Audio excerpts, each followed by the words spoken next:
सत्यप्रकाश जी, आपके ठीक बराबर में शर्मा जी खड़े हैं। वो कह रहे हैं कि वही 80-20 वाली बांटने वाली राजनीति है और बिहार में इससे कुछ मदद मिलेगी क्या आपको? आप बिहार पहुंच गए, 80-20 पहुंच गए, ये भी वही चाहते हैं, वो भी यही चाहते हैं। अगर प्रधानमंत्री महोदय ने लाल किले के प्राचीर से कहा है एक बात कि भारत में घुसपैठ की समस्या डेमोग्राफी को बदल रही है और इसके लिए वो मिशन चाहते हैं। चूंकि राज्य के अलग अलग सरकारों को इस पे काम करना है, अगर वो नहीं काम करेंगे तो केंद्र सरकार इस पर काम करेगी कि जो भी घुसपैठी है, कोई रिफ्यूजी है इस देश में, तो राज्य सरकारें तो कुछ बिहार में काम हुआ इस पर? राज्य सरकारें उसको जगह देती हैं, वो वहां उस पर रहते हैं।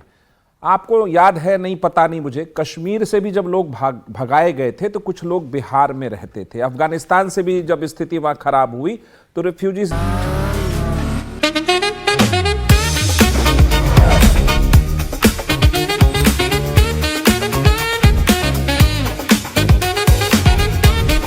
Pure technology that is built for your every sense.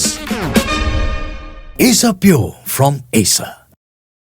देश में रहते थे, तिब्बत के लोग भी रहते हैं, रोहिंग्या और बांग्लादेशी कैसे रहते हैं आपको पता है जी। जब भारत की कोई ताकत या संस्था उसको किसी भी तरह से अपने आसपास बसाने लग जाए और उसको नागरिक बनाने लग जाए तो सवाल समस्या वहां से शुरू होता है। झारखंड के साहबगंज जिले से, पाकुड़ के एरिया से, जहां आदिवासी संप्रदाय की महिलाओं को जिंदा काट काट के फेंक दिया गया क्योंकि उसने उसके धर्म को स्वीकार करने से मना किया। ये मैं फैक्ट से बता रहा हूं और मैं भी दिखाऊंगा बीबीसी का रिपोर्ट क्या है उस पर। तो घुसपैठिया, अब इनके कान खड़े हुए, दो लोगों के कान तुरंत खड़े हुए। हाँ, क्यों खड़े हुए?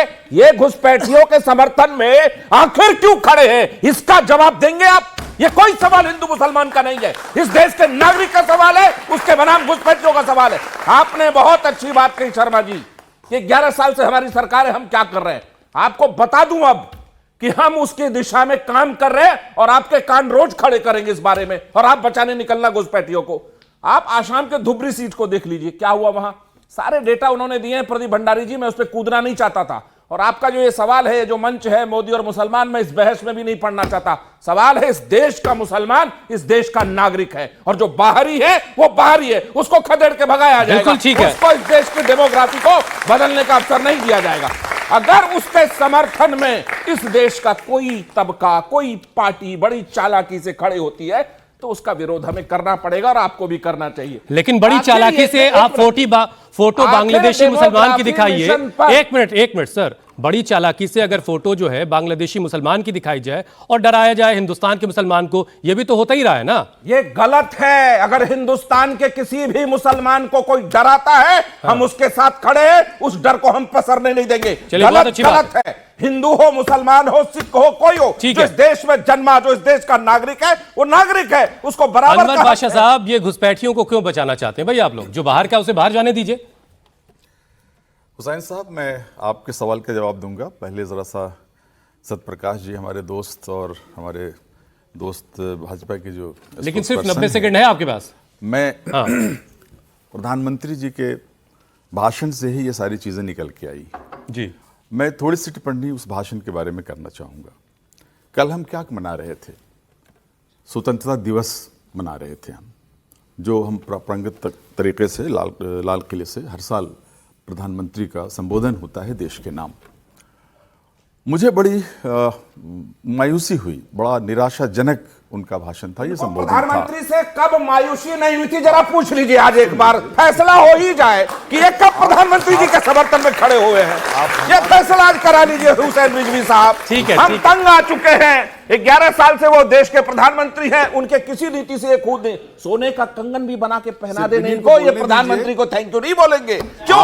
इनको बस उन पर हमला करना है, इनको बस उनको धता बताना है उनकी नीतियों को। मैं चाहता हूं बादशाह साहब, एक तारीफ के पुल बांध दीजिए। क्षमा चाहता हूं, यही है, बोल गया। यही वो मानसिकता है कि माइनॉरिटीज को बोलने का हक नहीं। नहीं, मैं कह रहा हूं ये वही मानसिकता है। माइनॉरिटीज को बोलने नहीं देती, माइनॉरिटीज बोल रहे हैं तो इनको परेशानी हो रही है। माइनॉरिटीज की आवाज दबानी चाहिए। अदब से कहा, माइनॉरिटीज की आवाज दबाना चाहते हैं। अरे अदब से कहा, एक माइनॉरिटी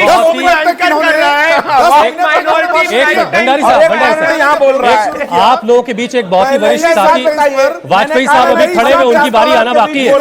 मानसिकता का इजहार कर दिया। नहीं, मैंने तो क्षमा पहले ही मांगा सेंटेंस उनसे। पर अपनी मानसिकता का इजहार कर मैंने दिया। क्षमा मांगा उनसे। अरे उन्होंने माफी मांग ली भाई, क्या बात कर रहे हैं? इंटरप्शन के लिए माफी मांग ली। मिश्रा जी सतप्रकाश राशिद साहब, मानसिकता है। क्षमा मांगा कई बार। माफ कर दीजिए, बड़े मैंने क्षमा चाहता हूं, मैं आपके बीच बोला, अब आप बोलिए। ये कहा, उसको स्वीकार नहीं कर बोलने रहे का आप। अधिकार आप ही को Please, होना चाहिए, please, ठीक है, हमें तो नहीं होना चाहिए बोलने का अधिकार। नहीं नहीं बिल्कुल। अरे ये क्या बोल दिया आपने? जो एक मिनट, मिश्रा जी। जो भाषण हमारे प्रधानमंत्री ने दिया वो न सिर्फ निराशाजनक भाषण था, बल्कि ये संविधान के विरुद्ध भी था। अरे बाप रे, ये पहला ही संवैधानिक सुन तो लीजिए, क्या बात है। सुन तो लीजिए, फिर आगे आप जवाब दे दीजिएगा। एक भंडारी साहब जरा लोकतांत्रिक- सुन लीजिए क्या कहना एक चाह रहे हैं। लोकतांत्रिक शर्मा जी की उंगली उठ गई एक है। लोकतांत्रिक हाँ। और धर्मनिरपेक्ष राष्ट्र के मुखिया को इस तरह की भाषा का इस्तेमाल नहीं किस करना तरह की? चाहिए मतलब था, क्या उन्होंने ऐसा जिस तरह कह की दिया? भाषा का इस्तेमाल उन्होंने किया। मैं आ रहा हूं उसकी तरफ। पहला तो ये बैठना तो आराम से रहिए। पहला तो ये कि जिस तरह से हमारे प्रधानमंत्री जी ने कल आरएसएस का की महिमा मंडन किया उन्होंने, ये हमारे संविधान के प्रिंसिपल के विरुद्ध है। आरएसएस वो संगठन है जो देशद्रोही काम के लिए 3 बार बैन हो चुकी है सरकार के द्वारा। लूंगा इस बात मैं से। आप बोलिएगा, आप अपने आपने मौके बटन पर दीजिए। देखिए, यही है ना वो मानसिकता। 3 बार इस संगठन को बैन किया जा चुका है। किसकी तरफ से? लौह पुरुष सरदार वल्लभ भाई पटेल ने किया था। गांधी जी की हत्या जब हुई थी, आरएसएस से जुड़े हुए गॉडसे ने हत्या की थी गांधी जी की। फेक न्यूज, उस पर कभी नहीं, फेक फेक न्यूज न्यूज। सारी दुनिया जानती है। चलिए, गॉडसे कौन था को रिबट सारी देने दुनिया जाना जानती पड़ेगा। है। गॉडसे की ट्रेनिंग किसने डेमोग्राफी पे दी आइए। सारी दुनिया अनवर जानती पाशा है। साहब, डेमोग्राफी बैंड पे हो आइए। चुकी वो हाँ, ठीक है, डेमोग्राफी पे फिर आइए। एक बार इंदिरा गांधी जी के जमाने में इमरजेंसी के पहले उस वक्त बैन की गई थी। फिर उसके बाद बाबरी मस्जिद डेमोलिशन के समय बैन की गई थी। किसने बैन किया था? तो मध्य अनवर प्रदेश पाशा- हाईकोर्ट ने नहीं, मैं सुनिए, बोलूंगा क्या सुनिए, मध्य प्रदेश सुनिए हाईकोर्ट भाई, ने आप- झूठ बोला? आपकी क्या डेमोग्राफी- मध्य प्रदेश हाईकोर्ट आप गलत है जो- जिसने आप बोला जो कि आंकड़े 50 दिखा साल रहे तक थे ना, सेंट्रल गवर्नमेंट मैं- इंस्टीट्यूशन मैं को उन आंकड़ों- मौका नहीं दिया मैं आरएसएस उन के अंदर आने आंकड़ों का? नहीं, के आप खिलाफ- जैसे आपने झूठे आंकड़े पेश किए। आप जैसे लोग आपने जो झूठे आंकड़े तालिबान पेश किए। और इसको बैक करते हो और आरएसएस जैसी संगठन को नहीं कर सकते।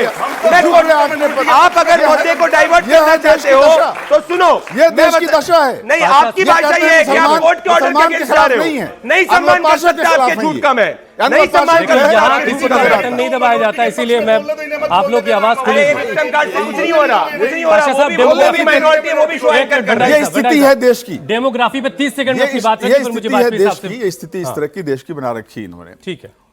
जिसका भारत के स्वतंत्रता आंदोलन में 0 से भी कम बल्कि निगेटिव रोल था जिस ऑर्गेनाइजेशन का।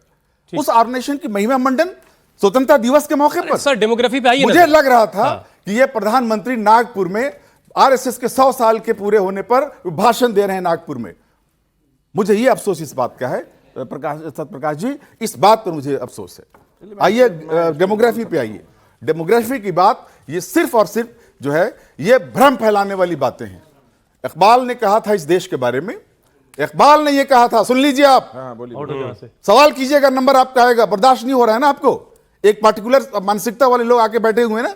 अब क्या तरीका है जनता तक को गाली था, बक रही है। हो गया। इकबाल ने कहा था भारत के बारे में कि कुछ बात है कि हस्ती मिटती नहीं हमारी, कुछ बात है कि हस्ती मिटती नहीं हमारी, सदियों रहा है दुश्मन दौरे जमा हमारा। भारत की जो डेमोग्राफी है ठीक ये है। कभी बदली थी, ठीक ये है। कभी बदलेगी।